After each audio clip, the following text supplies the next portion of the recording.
Welcome into Up in the Rafters, a podcast brought to you this basketball season by our friends over at Johnny T-Shirt. Co-hosting this, I'm Taylor Vippolis, and this year I'm joined by a national champion, the most outstanding player of the Final Four, and a Carolina basketball legend in every sense of the word, ACC Network's Joel Berry. Joel, first off, man, how are you doing? And appreciate you being here this season. Yeah, man, I'm doing good. You know, I got two kids now. My favorite number two. So, man, I've been good, but I'm glad basketball season is here, and man, I'm ready for it. A lot of people sharing that same sentiment with you. Now that Carolina basketball has gotten underway, 2 games so far this season. Through those 2 games, what do you think the biggest differences you've seen in how UNC is playing this year compared to last year? Yeah, I think the big difference is, one, you just see the team playing a little bit faster. I think that was a huge emphasis in this offseason was how can we get the ball down the court a little bit faster and get some easy baskets. Last year, I think Carolina played very methodically, just trying to slow the ball down and really get good shots. And I think that was because of the lack of ball movement. But I really do see a difference in the way that their pace, getting the ball out of the net, getting it down court, letting Armando post up early, and taking advantage of some of the guys' speed that they have. And then just the camaraderie, man. It just looks like this team likes playing together. They look like they're together. And last year, it's not saying they didn't, but you can just tell there's a different energy. And that's because sometimes, you get some new guys in there. And people are bringing what they've been through and at their colleges with all the new faces that they have. And it just looks like they really love playing with each other, and they look like they're really trying to put the pieces together to build on what has been established in the offseason. Yeah, two of the points that you made that I noticed when I was at the Lehigh game this past weekend. One, every time they're getting a rebound, Hubert Davis, you could see the emphasis. He's yelling, attack, attack, from that sideline. And Carolina is, you see the emphasis on pushing the ball in transition. And then the other point, the ball's not getting stuck. You don't have somebody dribbling around for 20 seconds. And at times last year, it felt like, it's this person's turn to have a possession. Then it's this person's turn. And when you're giving that ball up in the back of your mind, you're thinking maybe like, hey, I might not get this ball back if I get rid of it. And the chemistry through 2 games against Radford and Lehigh has seemed better. And I've also noticed that even though UNC is shooting just 32.43% from 3 in these first 2 games, it feels like because they have more threats as shooters in their starting 5, which they didn't always have last season, it's helped the overall spacing in getting the ball into the paint and helping create driving lanes for players like RJ Davis or like Harrison Ingram. What have you seen kind of from the spacing for this Carolina team? Yeah, you hit it right on the head. I mean, we can all talk about spacing, but if you don't have shooters, then you can't space the court. I mean, you can't space and have someone who can't knock down a 3. And I think when Coach Davis and his staff were going out into the portal, they were looking at the players that they already had and who were coming back. And you got RJ and then you got Armando Backcourt. So now you're thinking, okay, how can we get Backcourt room to be able to operate down there in the post? We need shooters. And I think that's what's great about the transfer portals. You can go out and get what you need. And they went out and got shooters.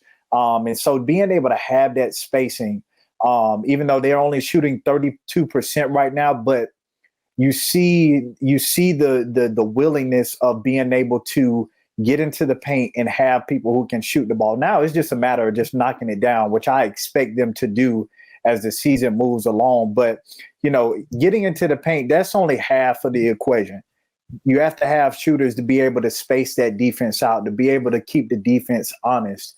And when you have a guy like Backcourt in the middle, you have to be able to give him room to operate. I think about Tyler Hansborough and his team, and look who he was surrounded by. He was surrounded by shooters. So teams had to play him honestly and play his team honestly. And he could just operate and just work down there. And so being able to have those shooters around the court is very crucial when you have a dominant big like Armando. Yeah, that's what I think Cormac Ryan really brings to this team, where he's only shooting 30% from three through the 2 games, but shooting can go up, shooting can go down. If teams start having the thought like, oh, we don't have to guard Cormac Ryan, he's more than capable to take those open shots and hit those open shots. We've seen it time and time again at Notre Dame. And the threat of shooting and having to respect him on the perimeter. But I also love that in the press conferences I've seen from Hubert Davis, he talks about how vocal somebody like Cormac Ryan is as a leader. When there were times last year where the team hits some adversity, the team gets punched in the mouth, and you're looking around like, where is this leadership going to come from? Where are people going to rally the team? They kind of lost that the year before with somebody like Brady Manick and the presence that he had in the locker room. From your experience playing, what has the best leadership looked like on the court and then in the locker room? Well, I tell you, Taylor, if you ask some of my teammates, I was a little harsh when it came down to leadership. I had a couple of times when Coach Williams had to pull me into the side and like, man, you can't say it like that, But my teammates, I think that's what's great about having teammates know how each player operates, because my teammates knew that at the end of the day, I cared about winning and I cared about my teammates. And that was built off the court. They knew that I could get on them, but at the end of the day, as soon as we got outside of those lines, I was laughing and being myself with those guys. So they kind of understood what my leadership type was, even though, I can't say anything on here. Sometimes it came out a little bit wrong, but they understood my leadership style. With having a guy like Cormac Ryan, who has been through the thick and thin, has I would say probably the most experience on this team. When it comes down to playing college basketball, you need a guy that's vocal in the locker room, because if you just hear the coach's voice, it ends up, it's like a parent, they end up saying something to you, and it's like it goes through one ear and out the other. So the coaches love having another voice in the locker room, and Cormac Ryan brings that. I also heard that in practices, Coach Davis also gives them one timeout, and RJ Davis is the only guy that can call that timeout to kind of rally guys together. And I think that's awesome. You have to give your leaders responsibility, because that's how they're able to take accountability for what's going on with the team. And being able to have two guys like Cormac and RJ who are able to take on that leadership role, you need that in the locker room. Like, that's very important, because to my point earlier, you can only hear so much from the coaches, but when you hear your fellow teammate that you're battling with is saying like, hey guys, we need to get it going, or we need to do this, or we need to fix this, it hits a little bit different than just hearing it from the coach. You talked about when you're trying to give a message and your teammates knowing like how much you care about it, and it's coming from a good place. How much of the leadership from this Carolina team and the sense of urgency it looks like they're playing with early in the season has to do with the fact that a lot of these guys, they are 4th, 5th, 6th-year players where this could be their last chance to make a run at a school like North Carolina.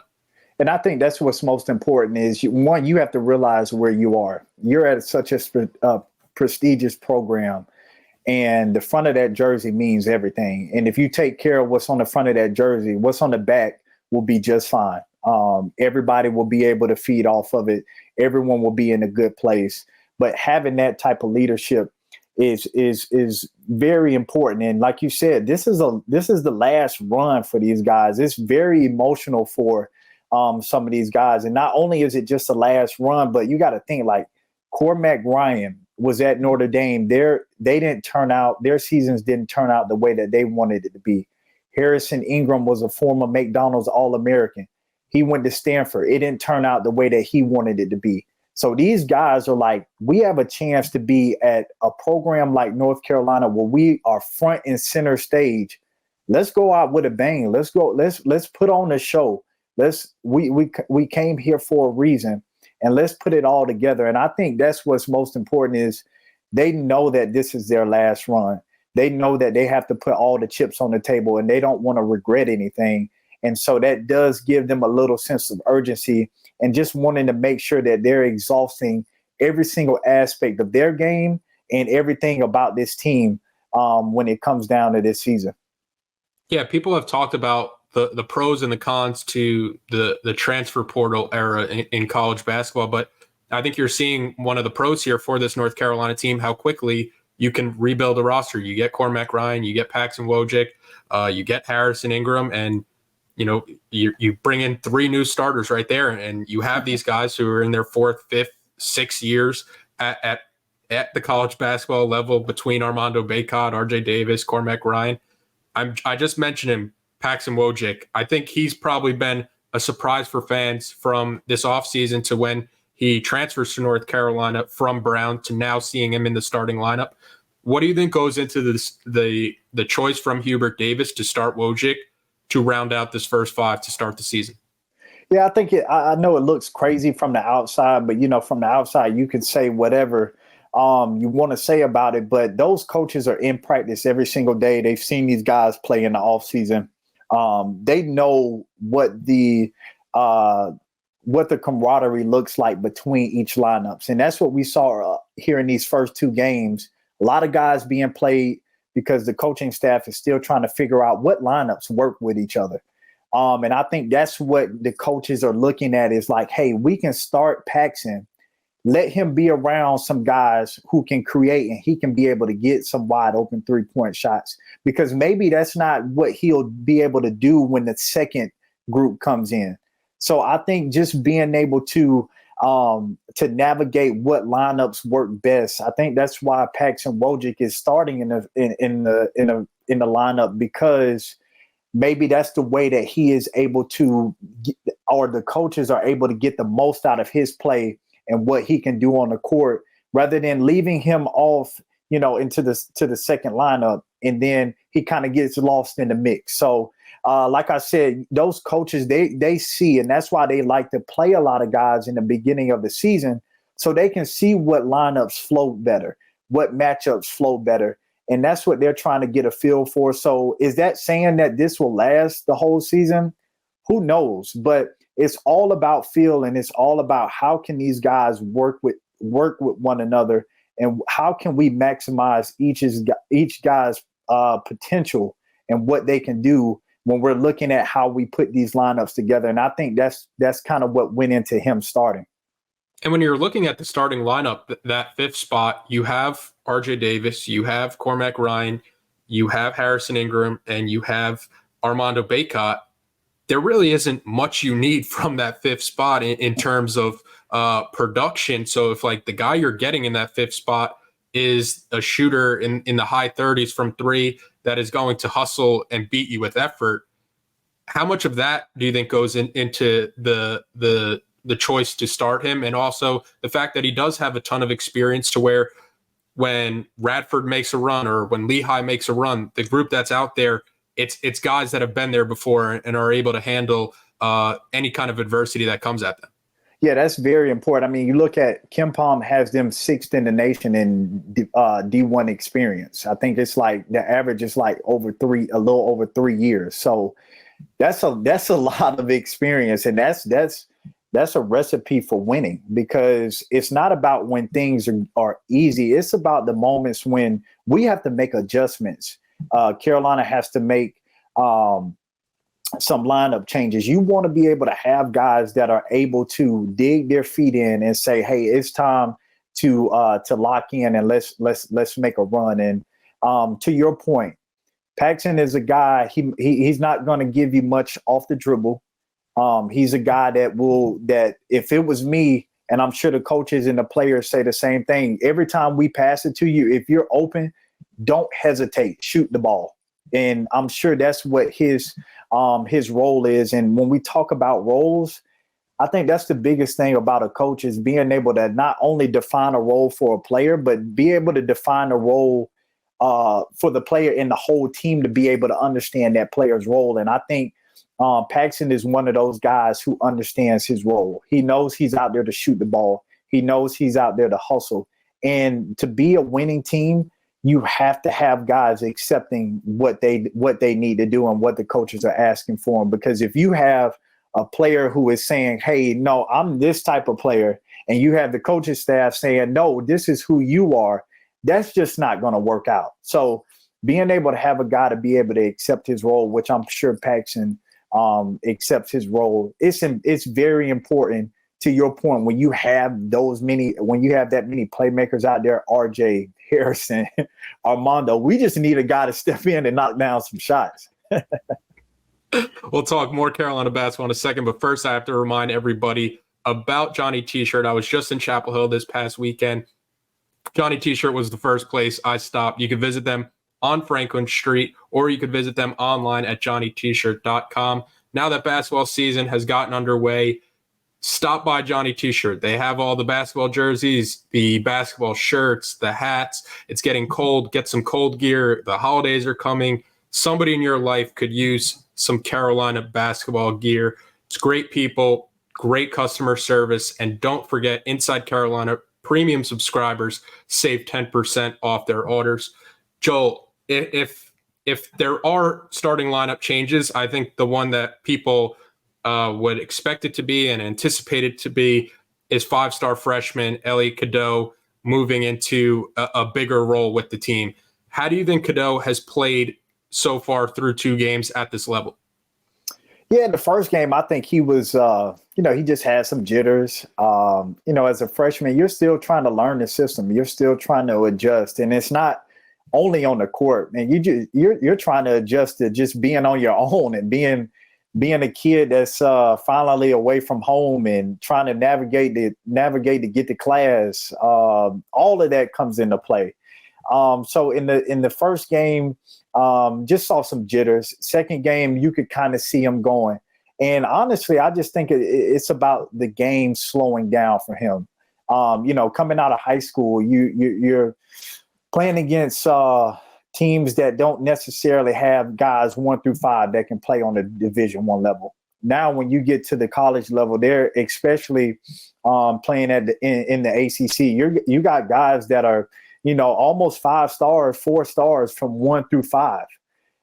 So it just takes a little bit of an adjustment to be able to adjust to the level. And then, as I was told coming into Carolina, the point guard position is the hardest position in Carolina basketball, and it truly is. The amount of responsibility that you have to take, making sure everyone's lined up, getting free throw calls, getting the defensive calls, while also trying to dribble the ball, shoot the ball, do all this stuff and just be yourself. It's a lot of responsibility. So, you have to be very, very patient with the point guard role, just because there are a lot of responsibilities. But I think in the second game, he looked a lot more comfortable, and it seems like things are starting to finally click for him in some areas.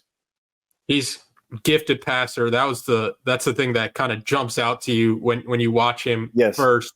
I think we're talking about like the person he always gets compared to is Kendall Marshall with that level of vision, to where he's playing with like this anticipation to where people will be, and he's passing players open.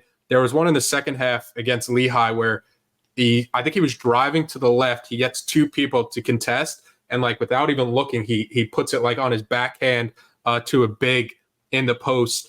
And I'm just like, I'm watching it straight on, kind of like where B-Dot is. And I'm like, there's just no way he saw where that person was going to be. And he does that like multiple times a game.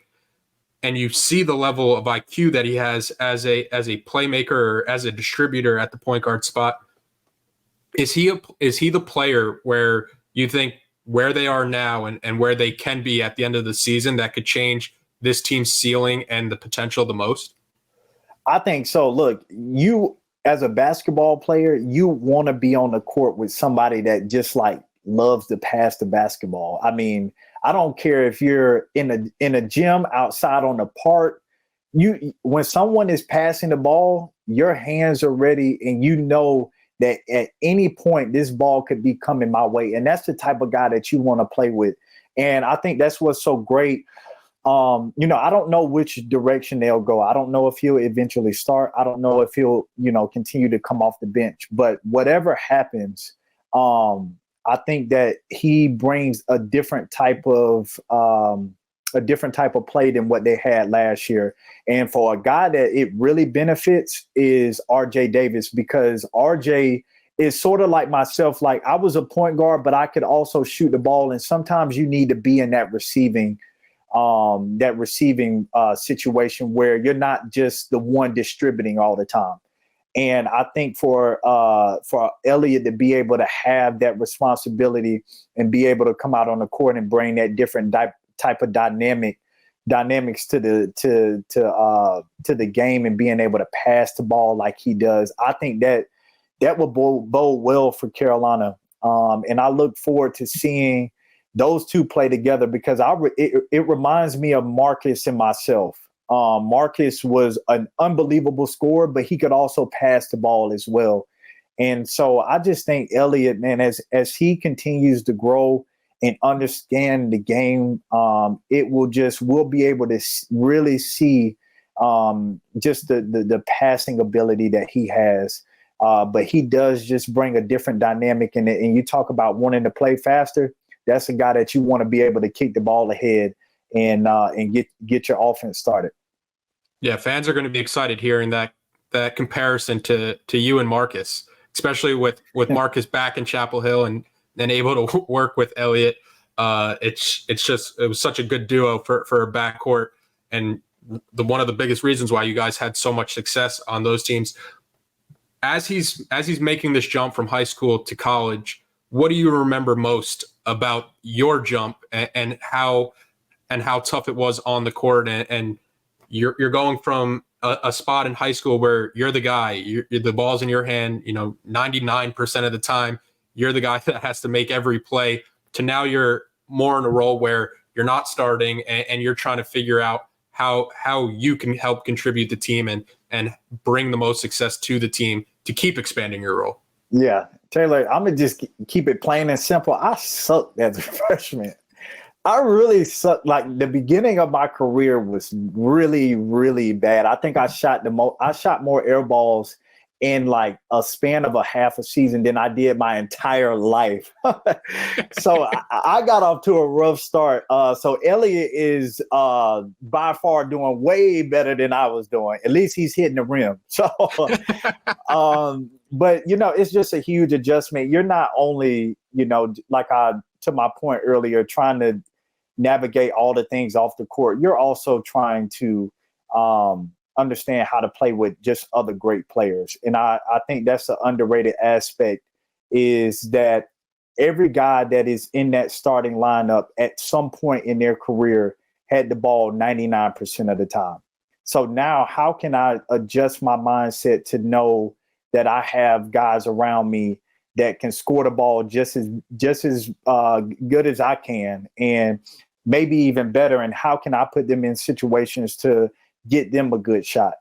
So that dynamic is tough. And a lot of that just comes with the experience. The game is a lot faster. Reads are a lot faster. Instead of it being a 3-second window to make a play, now you're down to 1 second, because guys are so long and athletic. And the game is changing. I mean, now you have point guards that are 6'4", 6'5". I still think about the Florida State team that we played. They went from 6'5" all the way to like 7'4". And I'm like, are there 7 guys on the court? I mean, what is going on? So sometimes that's how it feels when you're playing in college. It feels like there are 7 guys on the court because things are moving so fast. So with that, you have to be able to understand reads. You have to be able to see the play before the play is actually happening. And I think for Elliot, I think he really has that, because to be a great passer, you have to see it before it actually happens. Because like you said earlier, you're like, how did he make that pass? Does this dude have like eyes in the back of his head, or on the side of his head?